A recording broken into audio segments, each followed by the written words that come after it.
Did you know high heels were originally invented by men? The creator was King Louis XIV of France, for a surprising reason. In 17th century Versailles, King Louis XIV, at only 5'4", always looked tiny among his tall nobles. For the Sun King ruling Europe, his short stature was humiliating. Height meant authority back then. When meeting foreign diplomats, Louis XIV felt their contempt. These tall ambassadors literally looked down on him. So this proud king began searching for solutions to his embarrassing height problem. First, Louis XIV tried many methods. He made tailors create extra tall hats, but they were too heavy for his neck. He tried patting his shoes, but this made him wobble awkwardly, losing all royal dignity and elegance.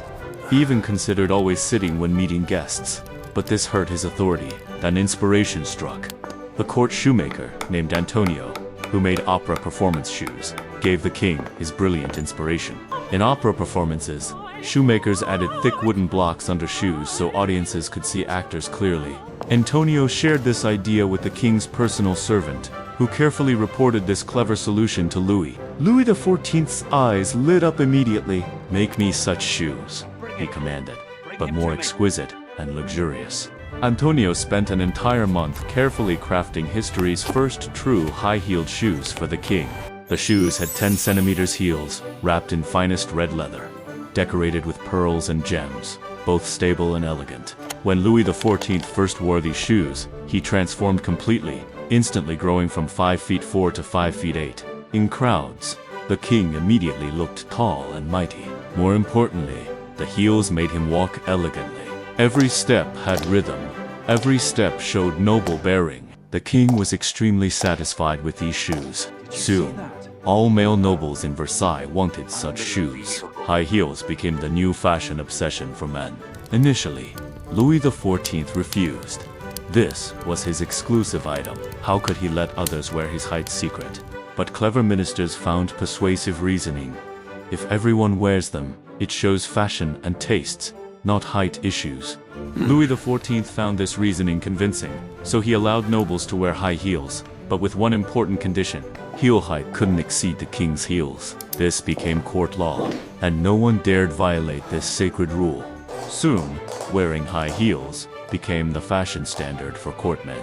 Men without heels looked out of place. Louis XIV had another special rule. Only he could wear red-heeled high heels. This became his unique royal symbol. In court, people seeing red heels knew the king was coming, automatically making way and bowing respectfully. Other nobles could only wear black, brown, or white heels. Anyone daring to wear red heels committed grave disrespect. Violating the red heel rule could mean exile or even worse, punishment. This rule was absolutely sacred and untouchable. This red heel privilege lasted for many years, only completely abolished after the French Revolution ended monarchy. Meanwhile, French high heel fashion quickly spread across Europe, becoming essential for male nobility. Male nobles in England, Germany, Italy, and Spain all began wearing high heels, making it Europe's male fashion standard. Men without high heels were like men without ties today: informal, low status, unable to fit into high society. High heels became more elaborate. Heels grew taller. Some nobles wore 15 centimeters heels, wobbling as they walked around. But they thought this showed more nobility. The more wobbling, the more it proved they didn't do manual labor. Artists painting noble portraits always made high heels prominently visible, as they represented status and position. Initially, women didn't wear high heels. This was completely an exclusive male fashion domain. But some clever women discovered high heels not only added height, but made leg lines look more beautiful and attractive. High heels changed walking posture, making women look more elegant and charming, an unexpected beautiful discovery. The first women wearing high heels were actresses and socialites, secretly wearing men's heels with excellent results. Gradually, some bold, noble women began trying them. Discovering heels made them not only taller but more beautiful. They also attracted more male attention, making women realize high heels were a powerful weapon of charm and allure. By late 18th century, an interesting phenomenon occurred. Men stopped wearing heels, while women loved them more. This related to social changes. After Enlightenment, People valued rationality and practicality over decoration. Men found high heels too decorative and impractical, switching to flat shoes for more rational dressing style.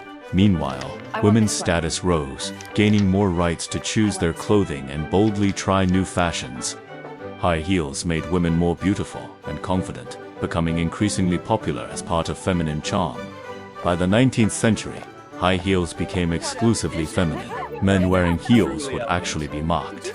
Today, high heels became essential to women's fashion, with nearly every woman owning several pairs.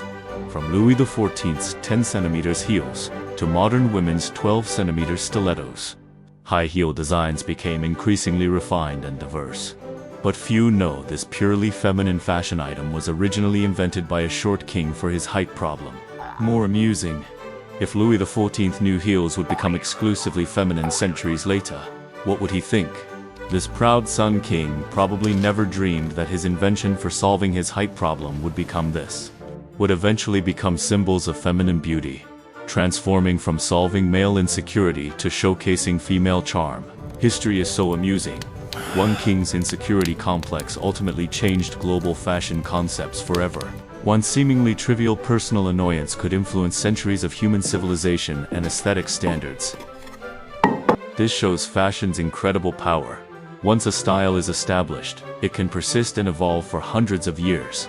From symbols of power and status to representatives of beauty and charm, heels witnessed huge social value changes. More importantly, it perfectly demonstrates how gender roles and social expectations change with different eras.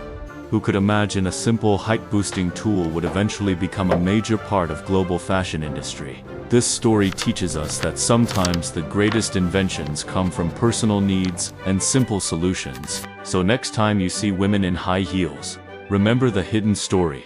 It all began with one short king's frustration.